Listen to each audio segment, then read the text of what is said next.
Hey guys, I wanted to show you a couple of ways to make selections and to work with masks so you can get some really nice blending between these images. So let's open up this image. This is a picture of a train on its way to the Grand Canyon, and you can see that the sky is sort of blown out here. We've lost some detail from the picture.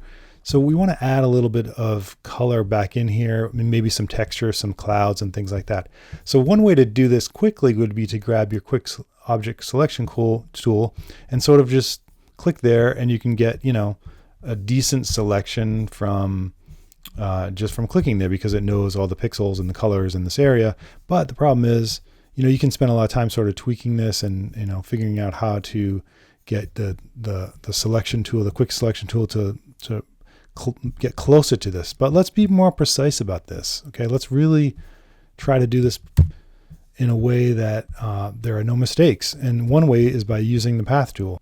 Just to give you a little bit of a tutorial on the path tool, the pen tool, I'm going to click once, and then I'm going to click again and click again and drag, and that'll give me a little bit of a curve here.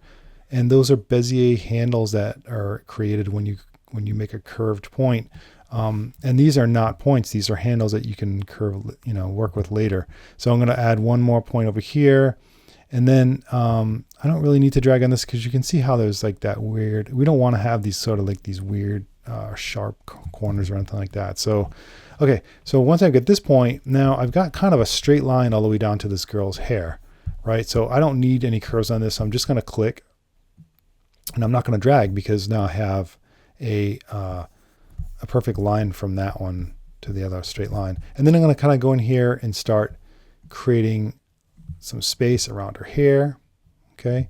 And what I'm doing is I'm kind of clicking and dragging a little bit to create these sort of curves. Okay. I'm going to jump ahead, because we could spend a lot of time watching me make curves. Okay. So once we have our complete path, you'll see it in the paths window, and you can save it as whatever you want. You can double click and make sure you save it. That'll give you an option to save the path. And now I can go back, and if I needed to, I could manipulate this path a little bit. Like if I wanted to kind of turn a curve a little bit here and there. But let's see how we can kind of get this to work now with a mask, and we can start really seeing what the image is going to look like with something pasted in here. So what we want to do first is we want to create a selection. So I'm going to create a selection from the path. And I don't really want to have a feather radius, because that kind of gives like a glowing kind of effect. I do want anti-alias though, because that blends the pixels into the, into the selection and outside the selection. And I want to make it a new selection. So now I have this middle window selection, and I'm going to get a sky that I can put in here. So this is a picture of the Rancho Guadalupe Dunes in California. And I'm going to just take this, just the big chunk of the sky. I mean, a lot of sky there. So sometimes it helps to go to places that you like and photograph, pieces that you might use later on. Okay, so now I'm going to do a paste into. So I go back to my layers, and I've got my selection created here. And I'm going to do an edit, paste special, paste into.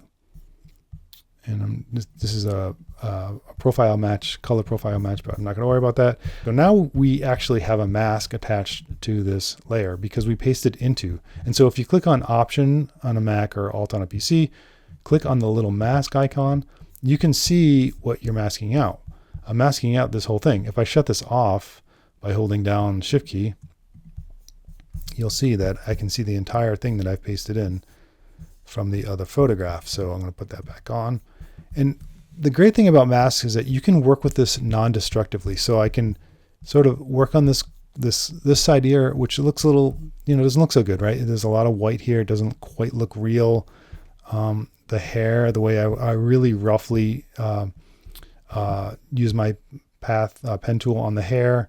And so I can go in here with my mask and kind of get things a little bit closer to where they should be. So in the mask, if I click on a brush tool, and I'm only going to use black and white in the mask, black and white or gray, 256 values of gray in between.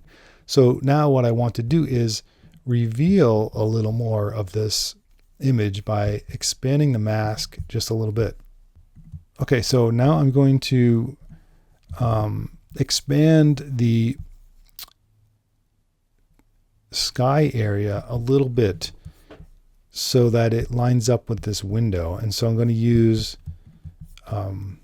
the white color brush to expand it out. So, they say white reveals,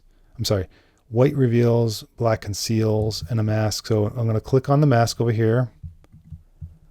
Okay, but I want to do this while I'm seeing the actual image, because if I just work on this, I can't really see what's happening. So this is one of the things you should learn, is how to work on the mask while seeing the image. And you just make sure that you have a little white highlight here on the mask. So if I go here and I'm going to click on this, maybe I'll make it a little bit smaller so I can get in there close. And I'm going to just see how this is kind of showing some of the image. So I'm going to actually make a straight line. So I click here and I'm going to go all the way up to the top, sort of where it's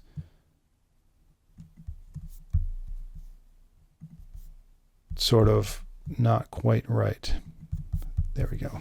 So I can also just kind of go along this line, and holding Shift key makes a straight line. So if you ever need to make a straight blend, you can hold down Shift key and click it.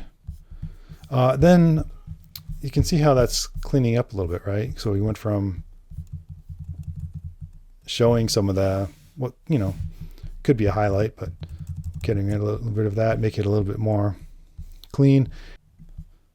So now I'm going to go into the hair part and kind of start showing a little bit more of her hair.